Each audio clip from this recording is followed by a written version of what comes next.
60% of internet users read blog posts. That translates into about 2.8 billion readers. So, do you think that blogging could get you a few more students? Keep listening.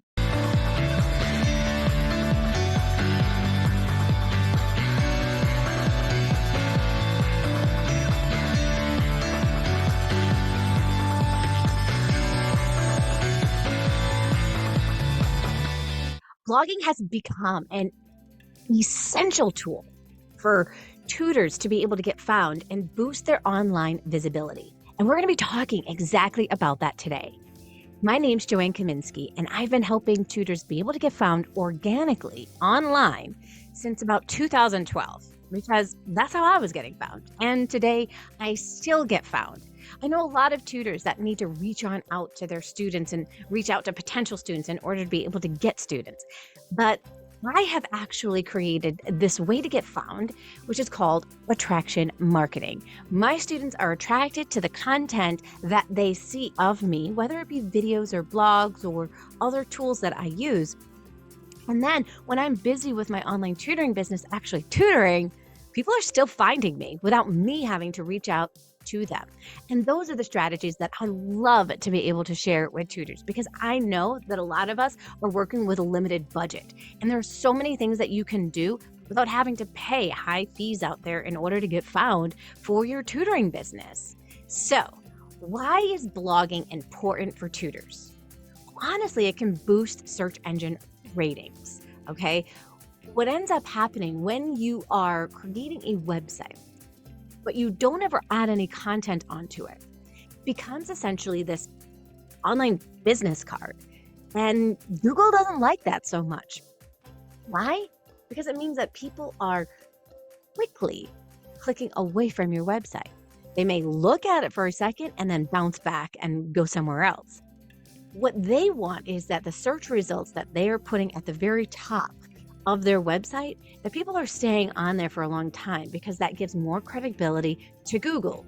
And the more people that go to Google and stay on Google, the more that they can continue to have their ads and make money. Okay. So the longer the people stay on different websites that they suggest, the more money they end up making, because people see Google then as an authority. So it's really about really understanding, like, what is Google's purpose, right? Why do they want to stay on your website longer? Why wouldn't they just want you to stay on, the Google search engine that much longer? Because them being able to stay on your website longer is really telling other people that they know where the quality content is. All right. So it's going to increase your website traffic if it's done in the right way. If you don't optimize it for Google, you're going to have a hard time then being able to get found for it. A lot of people misunderstand how keywords work. They just think, oh, well, online reading tutor, that's a keyword. But if there's already so much content on that, people are not going to be able to find you, because they're going to see all the other choices that come before you. But when you are consistently publishing high quality content, you establish yourself as a business authority in your industry. Okay. People come to your website, they read the blog posts that you have written, they're like, oh, they really know what they're talking about, or they connect with you on a deeper level.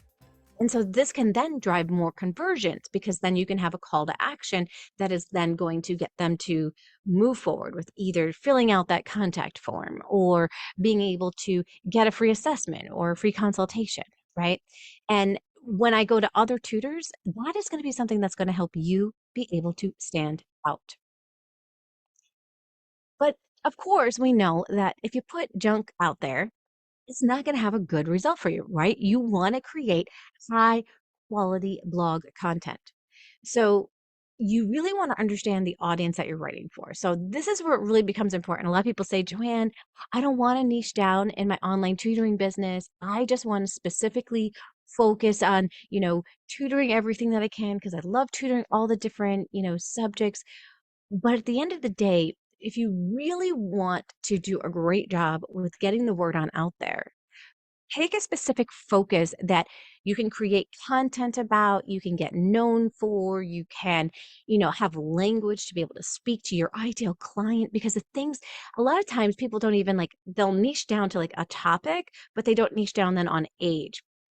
And so a kid that is struggling, let's say, with reading in kindergarten and a kid that's struggling with reading in 10th grade, their issues are very different. And you're going to have a hard time being able to connect with people emotionally. And that's really what our goal is because people buy based off of emotions. They do not buy based off of logic. They use logic to tell everybody else why they buy, but they use emotions to tell people to really make that connection with people and make their decisions. So one of the things that you want to do is make sure that the information that you are putting on out there is up to date, right? There's lots of resources that you can use to be able to search online. Bing's search engine is connected. They have a new chat on there, similar to ChatGPT, but if you go to the chat, it will highlight all of the recent information that has been talked about on that topic. And so you'll be able to stay up to date if you want to use that as a tool to be able to help you with the research mode. The next thing you want to do is you want to write effective headlines that are going to catch your readers' attention. A lot of people, 20% of people don't make it past the headline.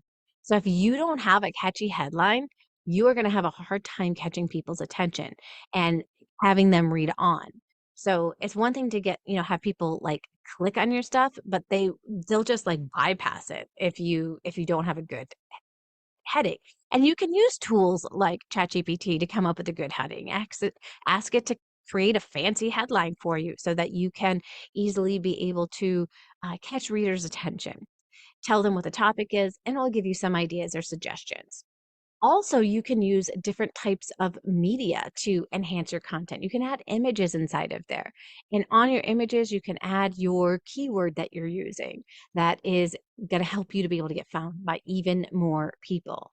Now, I teach all about keywords in all of my courses that I teach. So if you're interested in learning more, reach on out to me and I can definitely help you with how do you find the right keywords. But I want to stay focused here on really the blogging piece. Keywords come on into it because it's how people find content online, but they also are going to help you with driving traffic as well. So you really want to optimize your content so that the search engines can find it and you're getting found then organically. Next, you want to be able to promote your blog. Okay. So the whole purpose of writing this blog post isn't so that, Google can do its magic, right? We have to do our job too and let our readers know that our blog post exists. Okay. So you want to share it. So if you're on LinkedIn, share about this new post.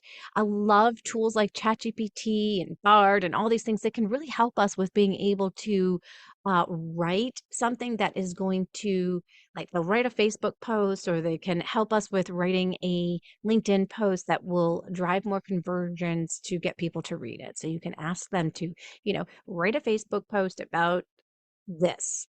Tell them what it is that you're talking about in your blog post so that you can easily be able to get found. Using social media to really reach out there with the content that you have is going to increase engagement. People are going to see that you're adding value, that you're really giving great information. You're not necessarily teaching them like how to do the tutoring piece of it, right? You're just like explaining importance of things and you can be talking about different products that they're already purchasing before they find you. Right? There's lots of different topics that you can talk about that are going to drive them to want to read what it is that you're writing about.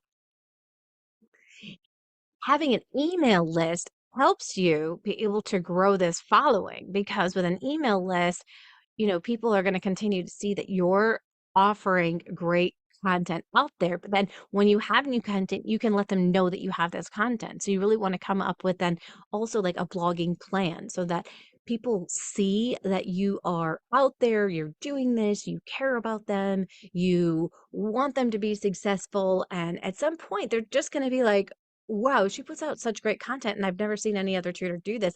It's going to make you stand out from other tutors. Seriously.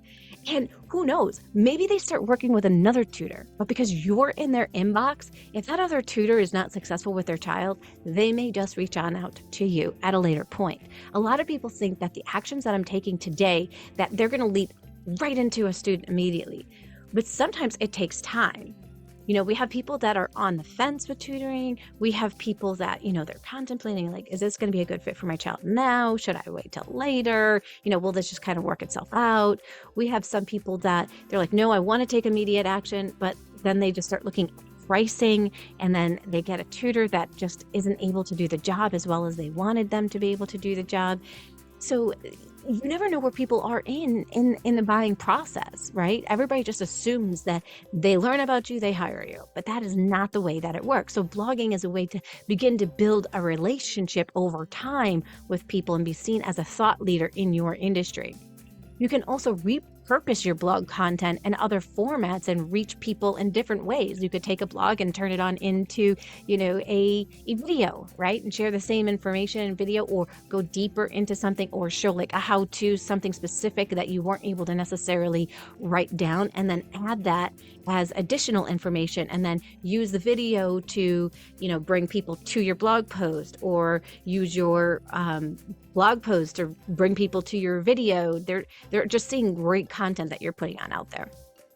And you want to be able to engage with your audience. So, give them the ability to comment on your blog post, because that is the whole part of all of this, is that people get a say in what it is that they are doing. So this Tuesday, we're actually having a webinar where you're going to get to learn, how do I actually do blogging for my tutoring business? We're going to have Suzanne Davis sharing more information about that. So definitely come and join us. The link is inside of the chat. And if you like videos that are just like this, that can help you with brainstorming and thinking of new ideas to get the word out there about your tutoring business, then hit that subscribe, hit that like, and who knows, if you know somebody else who can benefit from this video, share it with them. Because the more love that we have, the better. And thanks again to those of you who have listened to the ads. If you're watching this, I really appreciate that. That is the way that I am able to continue to put great content on out there for you guys. The more people that listen to the ads, the more that I have the ability to make great content. So thank you guys so much. Definitely sign up and join us to find out how you can make blogging a part of your strategy for your tutoring business.